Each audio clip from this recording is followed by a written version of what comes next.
Success అంటే ఏంటి? మళ్ళీ సక్సెస్ కావాలని అందరూ అనుకుంటారు. మళ్ళీ అందరికీ సక్సెస్ వర్తిస్తుందా? సక్సెస్ కావాలంటే ఏవో చేయాలని బయట స్పీకర్స్ ఏవో చెప్తున్నారు. మళ్ళీ వాళ్ళు చెప్పినట్టు వర్తిస్తాయా? మళ్ళీ అంతమంది చెప్తున్నా ఎందుకు ఎవరు సక్సెస్ అవ్వడం లేదు? మరి వాళ్ళు చెప్పే సక్సెస్ దేని రెఫరెన్స్ బేస్ చేసుకొని చెప్తున్నారు? వాళ్ళు ఓన్గా చెప్తున్నారా? అయితే ఎగ్జాక్ట్ సక్సెస్ ఫార్ములా ఏమిటి?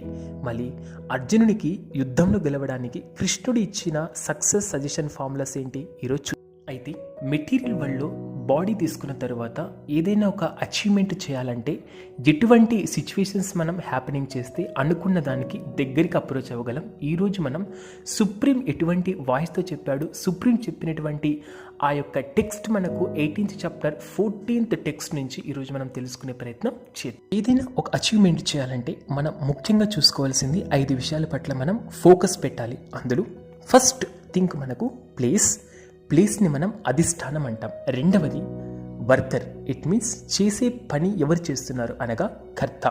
మూడవది పర్పస్, మనం చేస్తున్న వరకు పర్పస్ఫుల్లా కాదా, అది ఎందుకు చేస్తున్నామన్న క్లారిటీ ఉండాలి.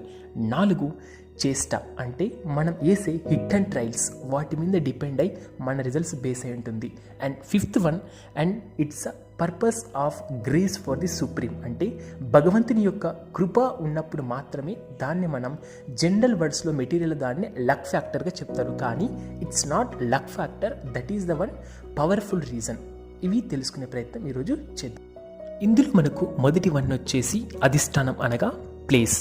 అంటే జీవితంలో ఏదైనా సాధించాలి అనుకున్నప్పుడు మనం మన ప్లేస్ని ఎస్టిమేషన్ వేసుకోవాల్సి ఉంటుంది. ఫర్ సపోజ్ అనుకున్న గోల్ రీచ్ అవ్వడానికి మొదలెట్టాల్సిన ప్రయత్నంలో మనకు మన సరౌండింగ్స్ ఎలా ఉన్నాయో అసోసియేషన్ చెక్ చేసుకోవాలి. అంటే ఎటువంటి సరౌండింగ్స్లో ఉన్న మన యొక్క ఆ మోటివ్ స్పిరిట్ యొక్క స్ట్రెంగ్త్ని బట్టి మన అబిలిటీ సరౌండింగ్స్ మన మీద ఎఫెక్షన్ చూపుతాయి. అంటే పని మొదలెట్టినప్పుడు ఆ పనికి అగెనిస్ట్గా మనకు కొన్ని మీద మనకు దానికి అగెనిస్ట్గా మనల్ని కమెంట్ చేసే వాళ్ళు ఉండొచ్చు, లేకపోతే మనం థింగ్స్ని డిస్టర్బ్ చేసే వాళ్ళు ఉండొచ్చు. కానీ ఎవరైనా సరే మనల్ని డీలింగ్ చేసే విషయంలో ఎదురుపడినప్పుడు మనం వాళ్ళతో ఆర్గ్యూకి దిగినప్పుడు మనం చేసే ప్రయత్నం మొదటిలోనే దిగిపోతుంది. అంటే మన యొక్క మెంటాలిటీ తెలుసుకోకుండా పక్కన వాళ్ళు అంచనా వేసినప్పుడు మనం వాళ్ళని గౌరవించాలి తప్ప ఎట్టి పరిస్థితుల్లో కూడా వాళ్ళతో ఆర్గ్యుమెంట్ దిగినప్పుడు మీరు అనుకున్న లక్ష్యం మీద కాకుండా ట్రాక్ తప్పిపోతారు. అంటే ప్లేస్ ఎటువంటి ప్లేస్ అయినా సరే, ఎంతమంది మీ మీద అటాక్ చేసినా సరే, మీరు నవ్వుతూ మీ పని మీరు చేసుకుంటూ వెళ్ళినప్పుడు మీ గోల్ మీతో రన్నింగ్ అవుతూ ఉన్నప్పుడు మీరు వేరే వాటి మీద ఫోకస్ చేయరు. ఎటువంటి ప్లేస్ అయినా సరే, ఎటువంటి సిచ్యువేషన్లో ఉన్నా సరే చెక్కు చెదరకుండా ఉంటేనే మీరు మీ గోల్కు ఇంపార్టెన్స్ ఇస్తున్నారు. And next one is an worker, it means కర్త. అంటే ఆ డీల్ పెట్టుకున్నవారు, ఆ గోల్ ఉన్నవారే ఇక్కడ కర్త. ఎవరైతే గోల్ పెట్టుకున్నారో దానికి అనుగుణంగా వాళ్ళ యొక్క ప్రయారిటీస్, వాళ్ళ యొక్క మెంటాలిటీస్ ఉండాలి. అంటే అనుకున్న వరకు ఛేదించడానికి మన యొక్క ఇన్వాల్వ్మెంట్ ఎంత ఇంప్రూవ్ చేస్తున్నాం, అంటే సిచ్యువేషన్స్ వచ్చినా సరే అడ్జస్ట్ అవుతున్నామా లేదా, ఇన్వాల్వ్ అయినప్పుడు దాని గురించి మనం నాలెడ్జ్ గెయిన్ చేస్తున్నామా లేదా మనం వేరే వాళ్లకు చెప్పే రీతిలో ఉన్నామంటే మనం వాటిని ఇంప్లిమెంట్ చేయకుండా కేవలం ఏదో డ్రీమ్ కని వదిలేస్తే సరిపోతుందా? ఎందుకంటే 90% డ్రీమర్స్ ఇక్కడ ఆగిపోతారు. కేవలం వాళ్ళ మైండ్లో ఇమాజిన్ చేసుకొని డ్రీమ్లోనే బతికేస్తారు. అంటే ప్లేస్లోనే ఆపేస్తారు. ఎవ్వరు కూడా వర్కర్ అంటే కర్త సిచ్యువేషన్ సెకండ్ స్టేజ్కి ఎవ్వరు రారు. 90% ఫిల్టరేషన్ ఇక్కడే అయిపోతుంది.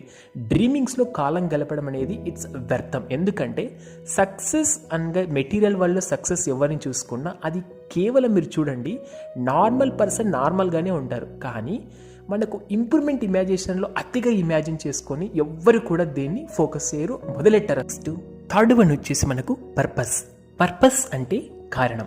అంటే సెకండ్ స్టేజ్ కూడా దాటి మనం ఈ యొక్క పర్పస్ఫుల్ ఒక హ్యాబిట్యుయేటెడ్గా మనం కంటిన్యూషన్ చేస్తూ ఉన్నప్పుడు మనం ఎందుకు చేస్తున్నామన్న క్లారిటీ లేకపోతే కన్సిస్టెన్సీ ఉండదు.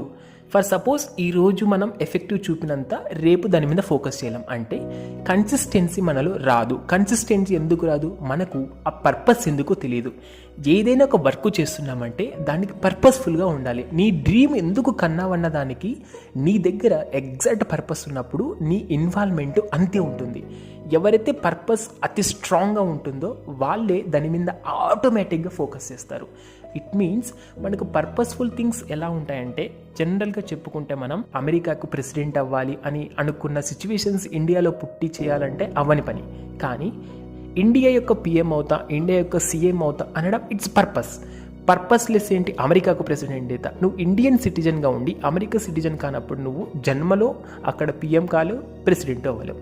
సో ఇటువంటి సిచ్యువేషన్స్ మనకు చేసేటప్పుడు 90% మన యొక్క పర్పస్ అంటే మన యొక్క పేషెన్స్ మీద డిపెండ్ అయ్యి 10% అన్ఎక్స్పెక్టెడ్ రిలేషన్స్ మీద ఫోకస్ చేయదు. ఎక్స్పెక్టెడ్ రిజల్ట్ ఉండాలి, ఎక్స్పెక్టెడ్ థింగ్స్ మీద ఫోకస్ చేయాలి.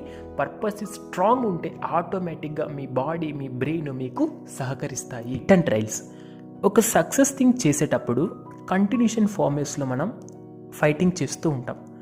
ఫైటింగ్ చేస్తూ ఉన్నప్పుడు సమ్ టైమ్స్ హిట్ అండ్ ట్రయల్స్లో will get some failures, it will get some results for a success.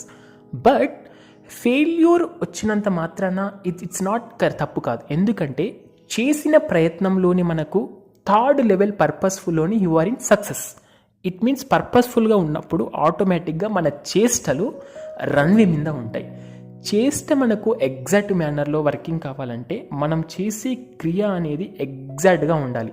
మనం క్రియ చేయాలంటే మన బ్రెయిన్, మన మెంటాలిటీ, మన ప్యూరిటీ అండ్ మన హెల్త్, మన బాడీ అండ్ మన situations, everything will be its punished for you. It means ఎవరికైతే ఇవి సహకరిస్తాయో ఆటోమేటిక్గా వాళ్ళు వాటి మీద ఎక్కువ ఫోకస్ చేస్తారు.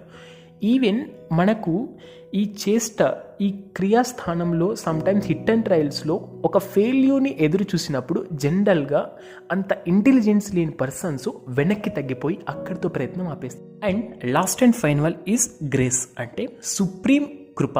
అంటే మనకు సుప్రీం తను చూపే మెర్సీ.